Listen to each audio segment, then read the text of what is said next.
Hello everyone, welcome back to my channel Kajal makeover.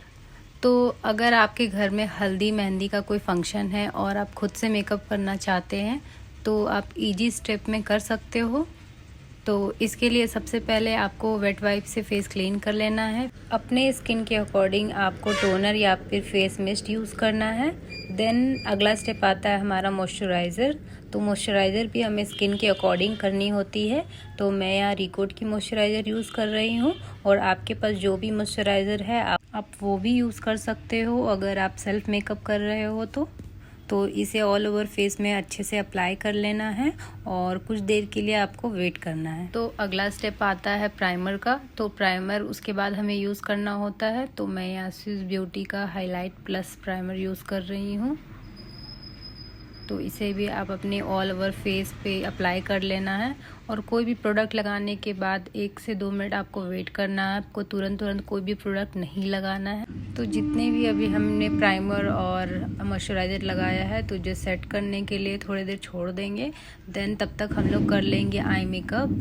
तो अगर आपके पास कंसीलर है तो एक आपको बेस बनाना होगा आई मेकअप करने के लिए। तो आपको लाइट शेड का कंसीलर लेना है और ऑल ओवर आईलिड पे अप्लाई कर लेना है। और आपके फेस में जहाँ जहाँ आपको प्रॉब्लम्स लग रही है जैसे डार्क सर्कल्स या फिर पिगमेंटेशन या एक्ने स्पॉट तो वहाँ वहाँ आप कंसीलर को लगा लोगे और ब्यूटी ब्लेंडर की मदद से आप डैब डैब करके उसे ब्लेंड कर लोगे।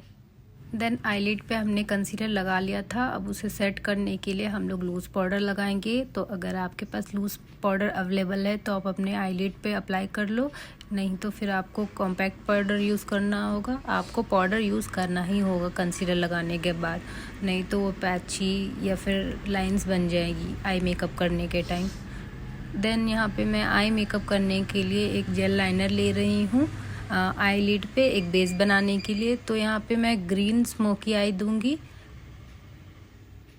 तो उसके लिए मैंने यहाँ पे जेल लाइनर यूज़ किया है। अगर आपके पास जेल लाइनर ब्राउन कलर का नहीं है तो आई शेडो पैलेट तो सभी के पास होती है। आप उसमें से आई शेडो में से ही आपको ब्राउन शेड का कलर पिक करना होगा और आप अपने आई लिड पे अप्लाई करोगे।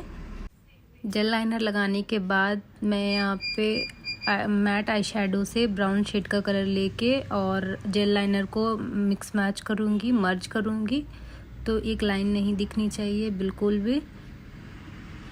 तो जिस तरीके से मैं यहाँ पे कर रही हूँ उसी तरीके से आपको करना है।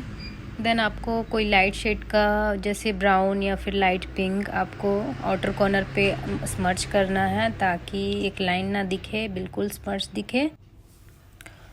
तो हम लोग यहाँ पे मेहंदी मेकअप लुक कर रहे हैं तो उसके लिए यहाँ पे मैं ग्रीन कलर का शिमर ले रही हूँ। तो ये है कलर एसेंस का। तो अगर आपके पास कोई इस तरीके का अलग से कोई शिमर नहीं है तो आप अपने पैलेट में से भी ले सकते हो और इसे लिड पे सिर्फ लगाना है और ब्रश को लेके बस स्मर्च कर देना है चारों तरफ और कुछ भी नहीं करनी है। तो इसी तरीके से आपको दोनों आई मेकअप कर लेना है और उसके बाद आती है हमारी लाइनर की बारी। तो लाइनर मैं यहाँ पे जेल लाइनर यूज़ कर रही हूँ। आपके पास जो भी आई लाइनर है, चाहे sketch liner, liquid liner, jail liner, आप वो यूज़ कर सकते हो।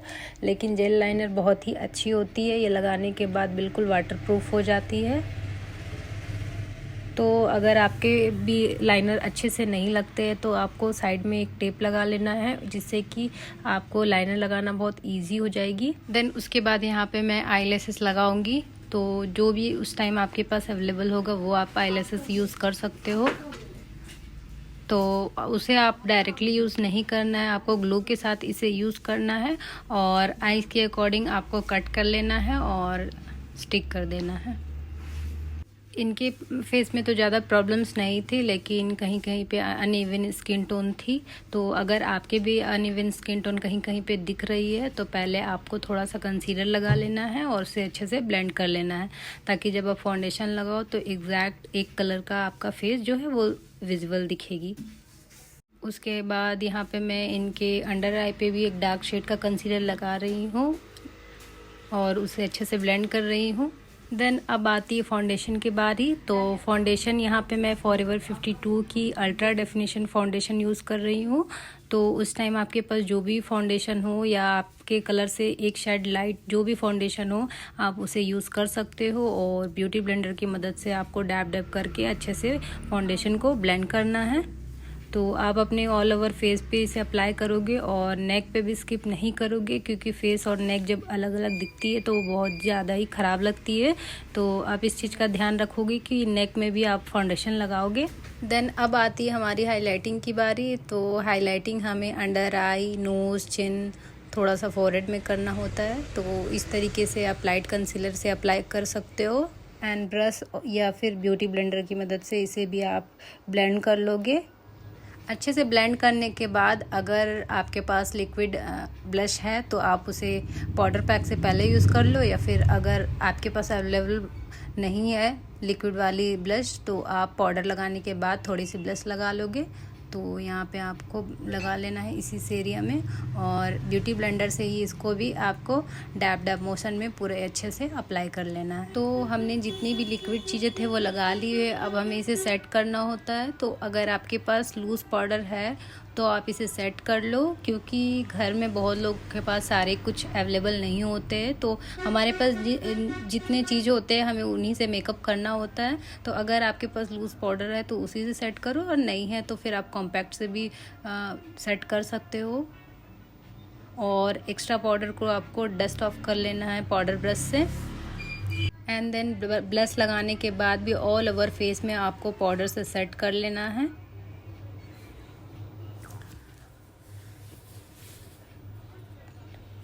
देन आती है हमारी कॉन्टोर करने की बारी। तो बहुत लोगों के पास सारे सामान जो है वो अवेलेबल नहीं होते हैं।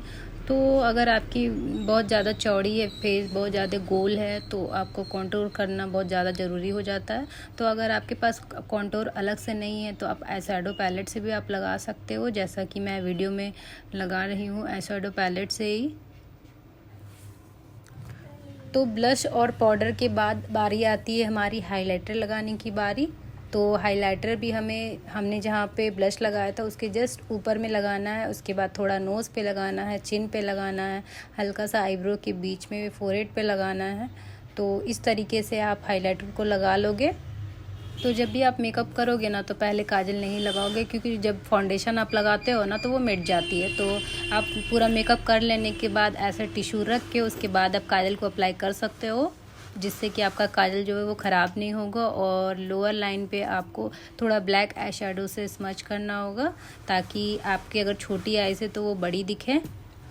उसके बाद आती है हमारी लिपस्टिक लगाने की बारी। तो अगर घर पे आप लिपस्टिक जो लिक्विड वाली होती है वो अच्छे से अप्लाई नहीं कर पाते हो, ख़राब हो जाती है, तो सबसे पहले आपको लिप लाइनर अप्लाई कर लेना। उसके बाद अगर आप बीच में अप्लाई करते हो ना लिपस्टिक तो वो ज़रा सा भी ख़राब नहीं होगी। तो इसी तरीके से आप लिपस्टिक भी अप्लाई कर लोगे।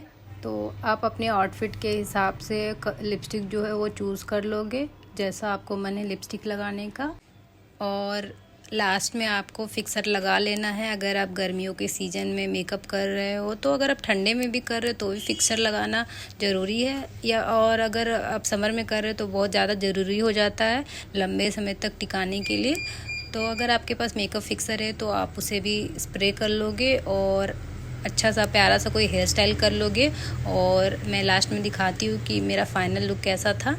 तो गाइस कमेंट करके बताइएगा, जब मैंने आउटडोर में लाइटिंग में फ़ोटो लिया तो कुछ इस तरीके का उभर के मेकअप आया है। तो आप कमेंट करके बताइएगा कि ये प्यारा सा मेहंदी लुक कैसा आपको लगा।